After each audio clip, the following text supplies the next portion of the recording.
3000 دینار دوست سے قرضہ لیا تھا. ٹائم طے ہو گیا کہ اتنے عرصے کے بعد میں ریٹرن کروں گا. وہ وقت آ گیا مگر دوست کے پاس قرضہ لوٹانے کے لیے پیسہ نہیں تھا. اس نے کہا بھائی مجھے اور ٹائم دے دو. اس نے تھوڑا سا اور ٹائم دے دیا.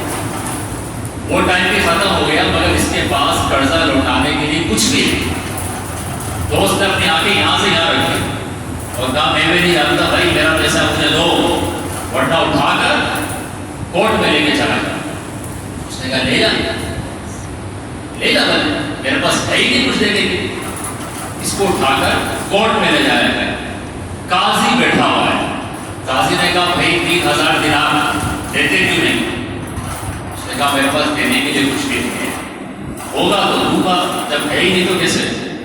قاضی نے کہا دیکھو تم نے قرضہ لیا تھا دینے کا پرومس کیا تھا اس کا پیسہ تم پر نکلتا ہے دینا تو پڑے گا. میں تمہیں 30 days دیتا ہوں 30 دن کہیں سے بھی پیسہ ارینج کرو اور اس کا قرضہ لوٹاؤ ادروائز آپ کو پنشمنٹ دی جائے گی جیل میں ڈالنا. مرضی آپ کی. اچھا یہ حدیث تو سنتا رہتا تھا کہ آپ علیہ السلام و سلام کا درود پڑھنے کی اتنی فضیلتیں ہیں غم دور ہو جائیں گے دکھ ختم ہو جائیں گے پریشانیاں ختم ہو جائیں گی قرضے اتر جائیں گے یہ سب سنتا رہتا. آج پروگرام اس کو بڑی لگی. اس نے کہا اب تو میں گیا.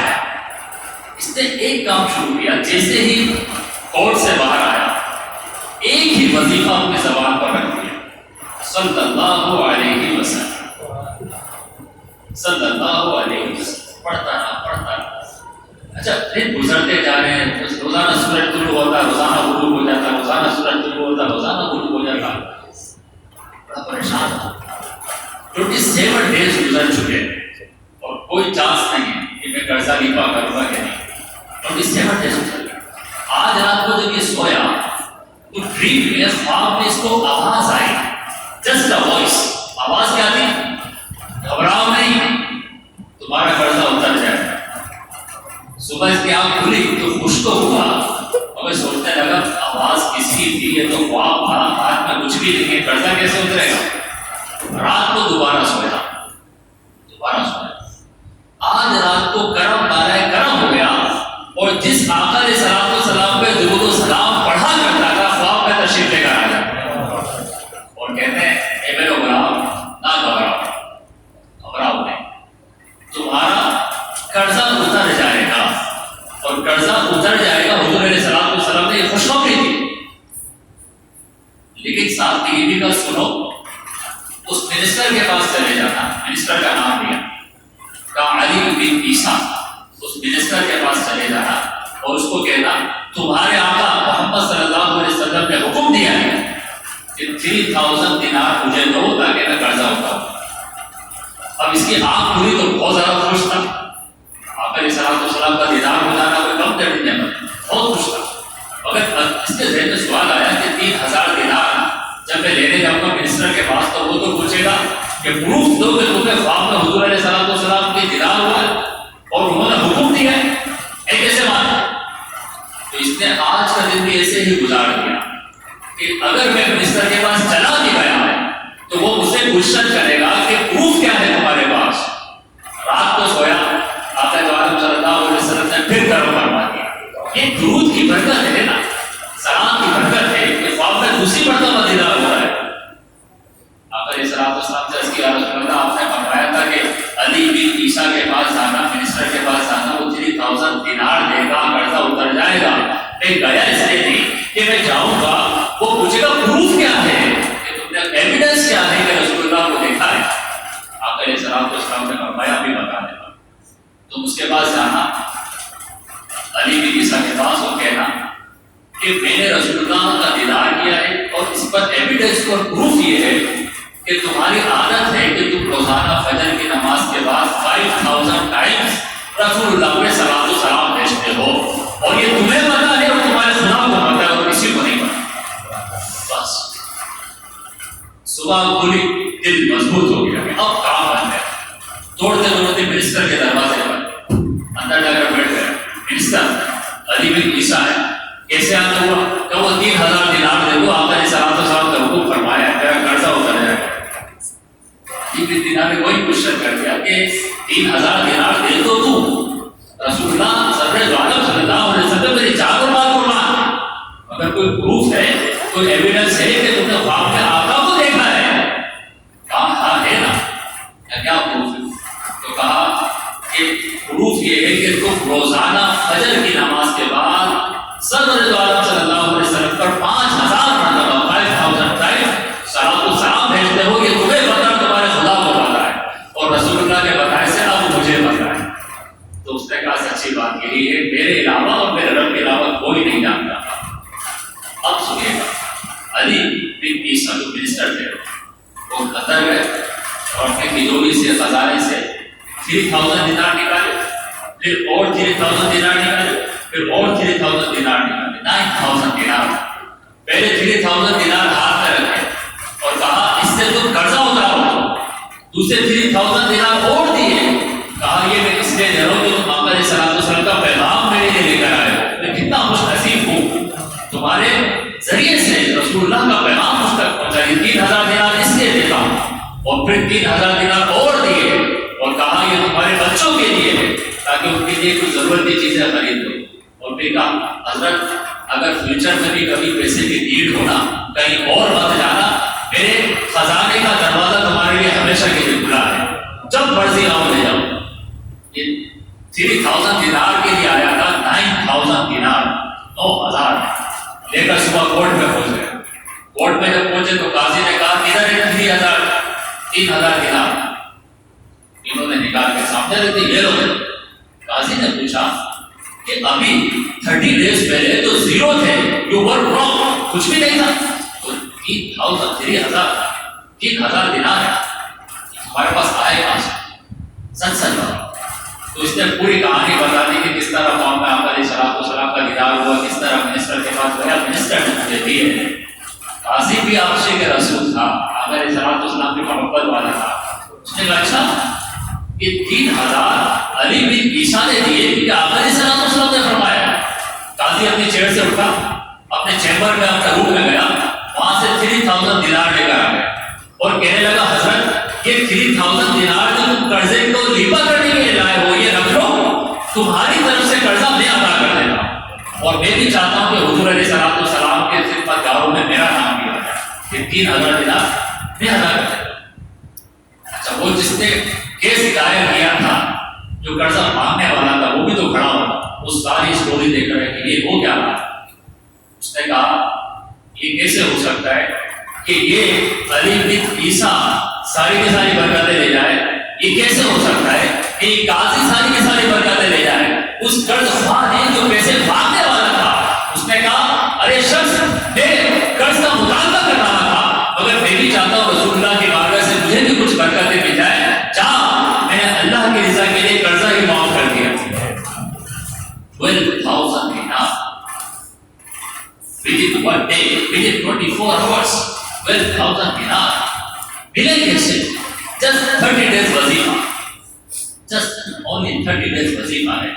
ہم کہتے ہیں نا مولانا گھر میں پرابلم آ گئی، بیماری آ گئی، قرضداری آ گئی، کاروبار نہیں چل رہا، بزنس نہیں ہے، جاب نہیں ہے، کسٹمرز نہیں ہے، کورونا کی وجہ سے سب ختم ہو گیا. یہ ختم تو ہو گیا، وظیفہ چاہیے.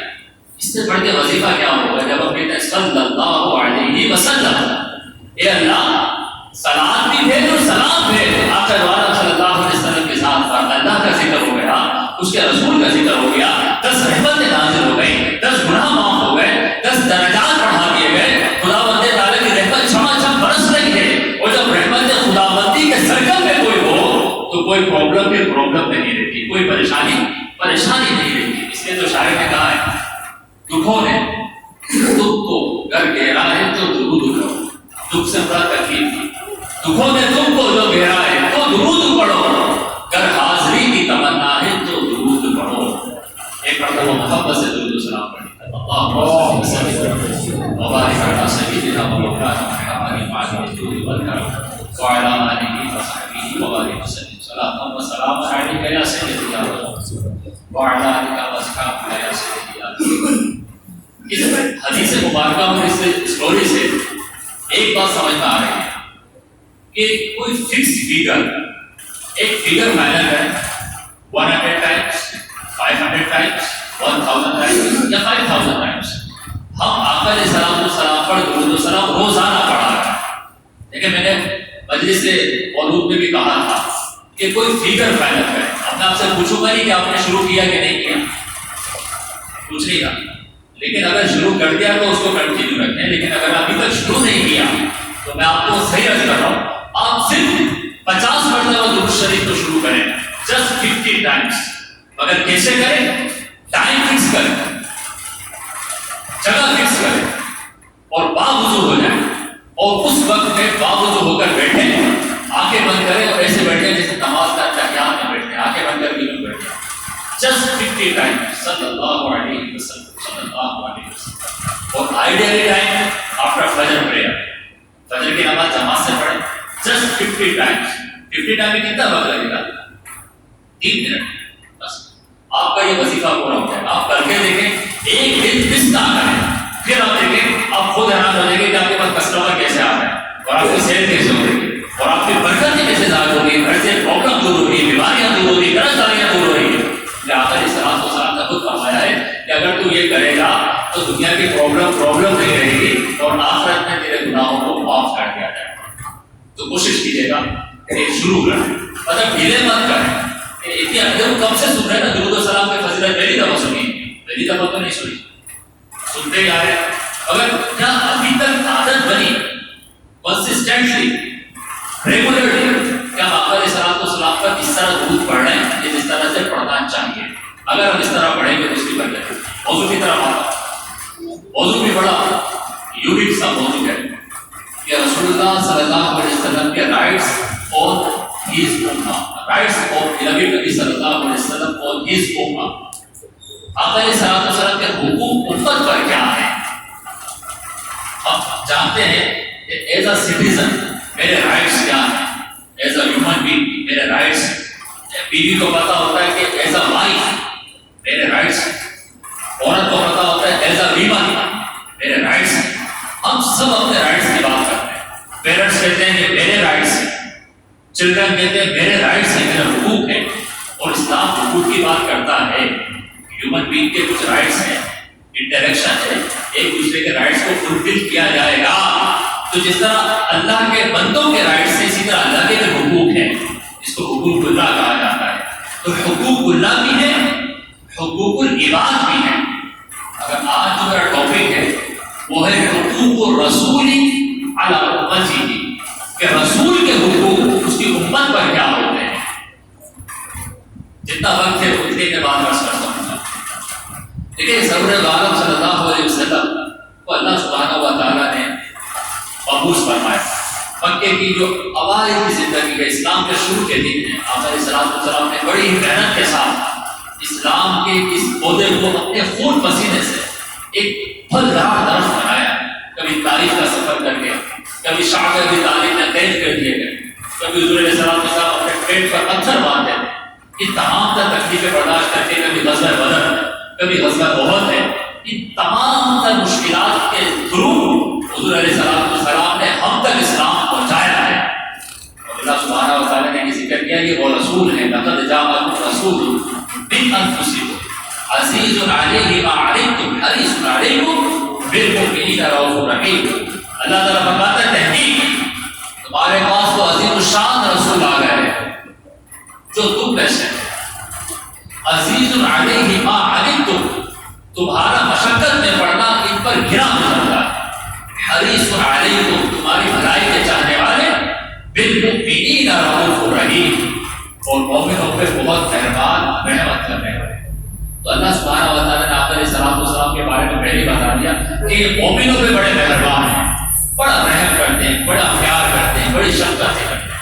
اب ایسے محبت کرنے والے, ایسے مہربان رسول کہ جنہوں نے ہمیں جہنم کے راستے پر چل رہے تھے وہاں سے ہمیں اٹھا کر جنت کے راستے پر چلا دیا. فرمایا من قال لا الہ الا اللہ دخل الجنہ, کہ جو لا الہ الا اللہ کہتا ہے جنت ہی ہو جاتا ہے. تو یہ لا الہ الا اللہ میں بنا کیسے؟ آقا علیہ السلام کی دعوت پر بنا. حضور علیہ السلام کا ہم پر احسان ہے کہ ہم مومن ہیں, مگر اس رسول کے کچھ حقوق ہیں.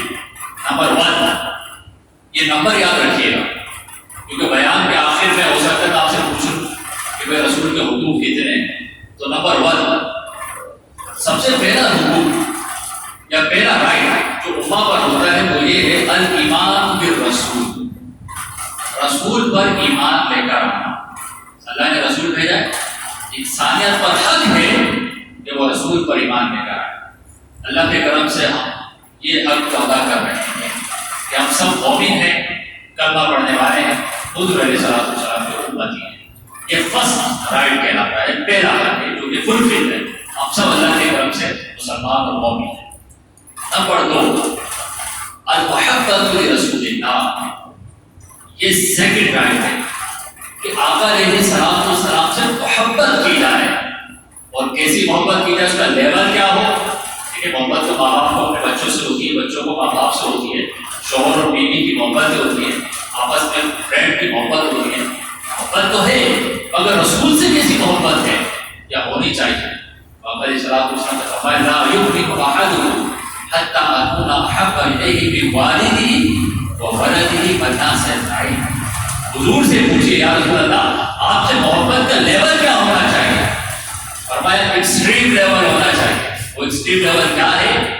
تمہارے ماں باپ سے بڑھ کر، تمہاری اولاد سے بڑھ کر، اس پلانٹ پہ جتنے انسان بستے ہیں سب سے بڑھ کر مجھ سے محبت کرو تو مومن کامل بنو گے۔ یہ سیکنڈ کہ ہر مسلمان پہ حق ہے رسول اللہ کا، جو وہ رسول اللہ صلی اللہ علیہ وسلم کو اپنی جان سے بڑھ کر چاہے۔ صحابہ کرام نے قربانی کر کے دکھایا ہے حضور علیہ السلام کی محبت میں، چاہے سیدنا ابوبکر صدیق ہو، چاہے فاروق اعظم ہو، عثمان غنی ہو، مولا علی ہو، رضوان اللہ تعالیٰ عنہم اجمعین، سارے صحابہ حضور علیہ السلام پر اپنی جان کی سواری کر دیا۔ غزوہ بہت کم کیا، غزوہ بہت کم۔ ایک عورت کو پتا چلا کہ آقا صلی اللہ علیہ وسلم افواہ اڑائی گئی تھی کہ شہید ہو گئے، کیونکہ آقا علیہ السلام غزوہ بہت میں زخمی ہو گئے تھے آپ کے درگاہ میں، تو کسی نے نیوز پھیلا دی کہ آقا علیہ السلام شہید ہو گئے۔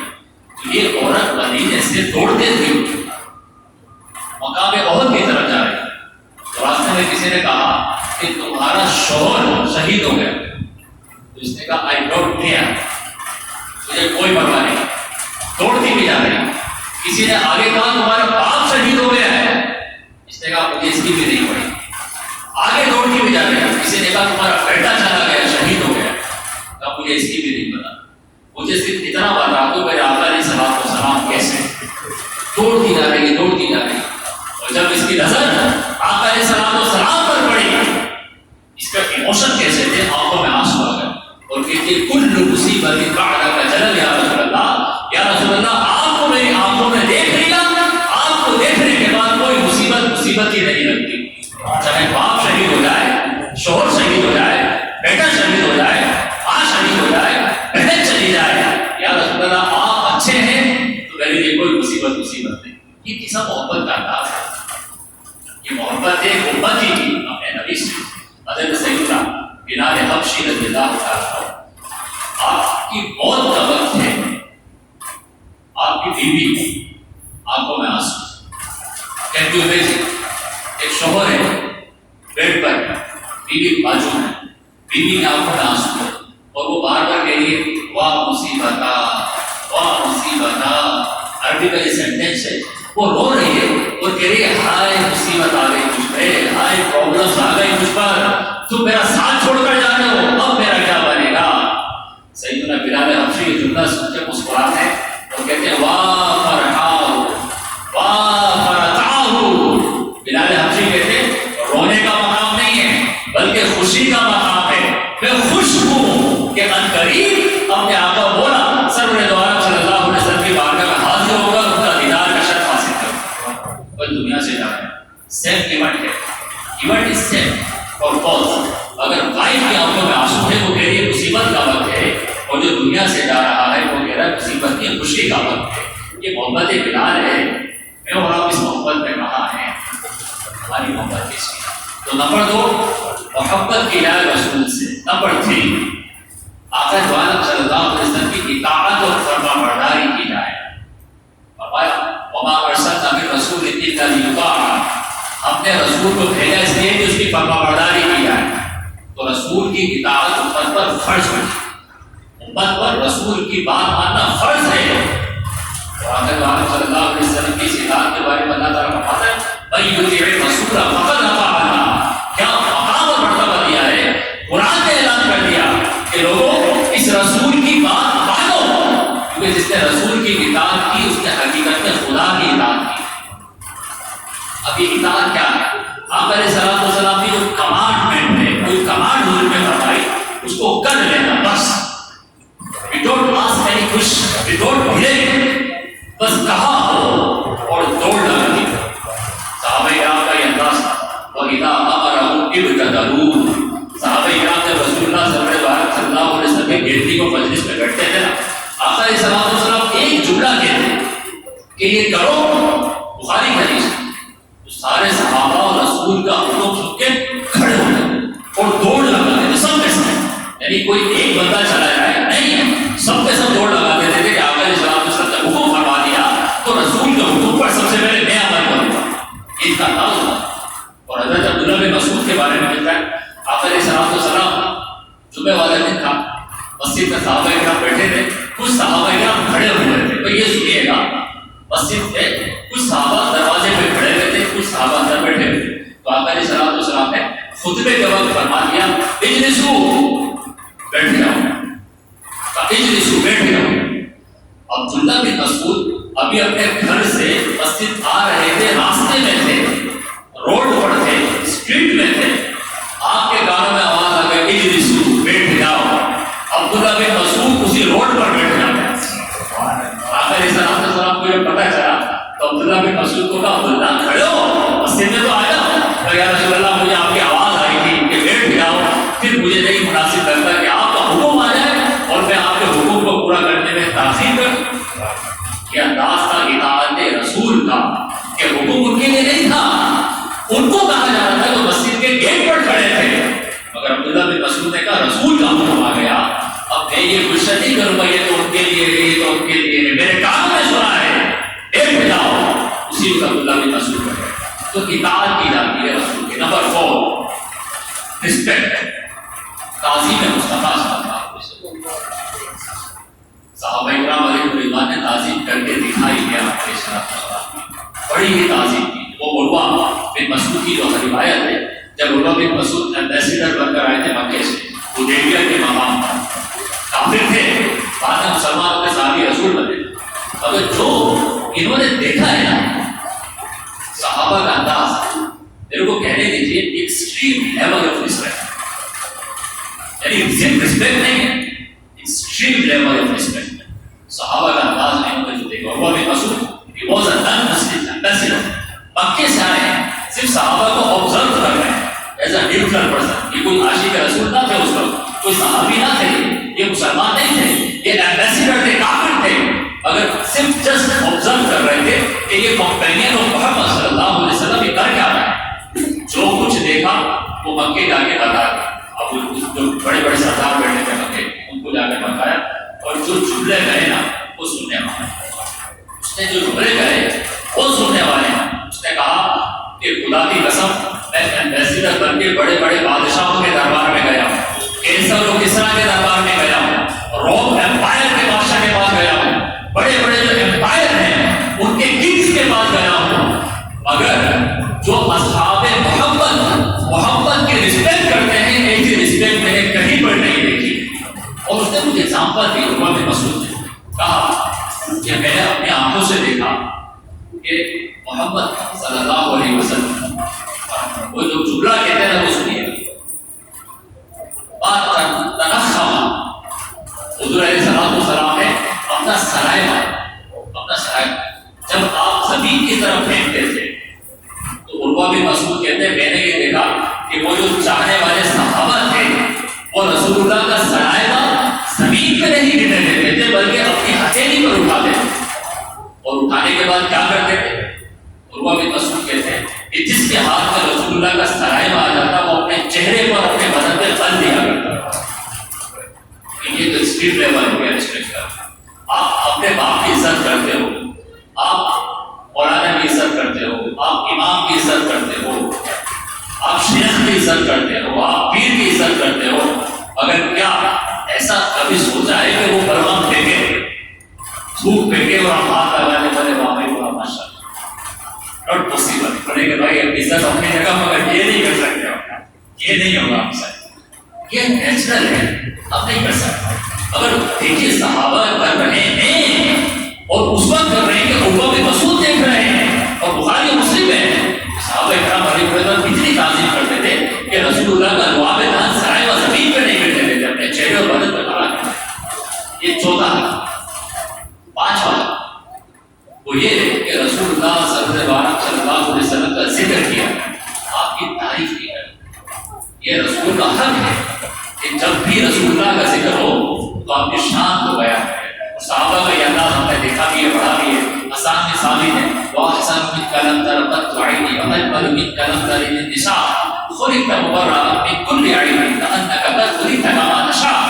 یہ پورے تو صحیح الفاظ کس کے ہیں؟ آسان میں ثابت، صحابی رسول ہیں، آپ علیہ السلام کی تعریف کر رہے ہیں، آپ کی تذکرہ کر رہے ہیں، آپ کی حمد کر رہے ہیں، تو ہر عاشق کو چاہیے، ہر مسلمان کو چاہیے کہ وہ حضور علیہ السلام کی مدح کرے۔ کتنے ہو گئے حقوق؟ 5 ہو گئے۔ نمبر 6، آپ علیہ السلام کو سلام پر صلاۃ و سلام پڑھا جائے۔ ان اللہ و ملائکتہ یصلون علی النبی یا ایھا الذین آمنوا صلوا علیہ وسلموا۔ اور نمبر 7، حضور سرور عالم صلی اللہ علیہ وسلم کے روضہ مبارک کا دیدار کیا جائے۔ امت خضرا سلیلی جانی، یہ امتی پر حق ہے کہ وہ سفر کرے، اگر جا سکتا ہے، نہیں جا سکتا تو اس کے لیے تڑپے، کاش کے بلاوا آ جائے اور میں اپنی آنکھوں سے امت خضرا کو دیکھنے اس سلیلی جانی کے سامنے کھڑا ہو جاؤں اور ہاتھ باندھ کر مصطفیٰ جان رحمت میں لاکھ سلام عرض کروں۔ نمبر 8 اور کچھ رسول کی اتباع کی جائے۔ یہ امتی پر حق ہے کہ رسول صلی اللہ علیہ وسلم کو فالو کیا جائے، اور فائدہ کیا ہوگا؟ اللہ فرماتا ہے قل ان کنتم تحبون اللہ فاتبعونی یحببکم اللہ ویغفر لکم ذنوبکم۔ اگر تم اللہ سے سچی محبت کرتے ہو تو میری اتباع کرو، اللہ تم سے محبت کرے گا اور تمہارے گناہوں کو معاف کرے گا۔ آپ علیہ السلام کو فرماتے ہیں من احب سنتی فقد احبنی ومن احبنی کان معی فی الجنہ، کہ جو میری سنت سے محبت کرے گا اس نے مجھ سے محبت کی ہے، اور جو مجھ سے محبت کرتا ہے وہ جنت میں میرے ساتھ داخل ہو جائے گا۔ تو 8 گائیڈز بتائے ہیں۔ نمبر 1 ایمان پہ رسول، نمبر 2 رسول کی اطاعت کرنا، نمبر 3 رسول سے محبت کرنا، نمبر 4 رسول کی تعظیم کرنا، نمبر 5 رسول کی تعریف کرنا، نمبر 6 رسول پہ درود و سلام پڑھنا، نمبر 7 رسول کے مزار کی زیارت کرنا، اور نمبر 8 رسول کی اتباع کرنا۔ اور فوری کہ آپ کو یہ یاد رہ جائیں گے، یاد بھی کیجیے، دوبارہ پوچھ لیجیے گا، اگر آپ کو یاد نہ ہو آپس میں ڈسکس کر لیجیے گا نماز کے بعد، اگر آپ کو ایک مسنگ کر رہے ہو 8 کے 8 رائٹس یاد کریں، خود بھی عمل کریں، اپنے بچوں کو بھی بتائیں۔ انشاءاللہ جب اس طرح کی زندگی گزاریں گے تو انشاءاللہ دنیا میں ایسی ہوگی اور اس کی برکتیں ہمیں آخرت میں بھی ملیں گی۔ اللہ اجعلنا من الذين يستمعون القول فيتبعون احسنه۔ صلی اللہ علی محمد صلی اللہ علی محمد صلی اللہ علیہ وسلم صلی اللہ علی محمد یا نبی سلام علیکہ یا رسول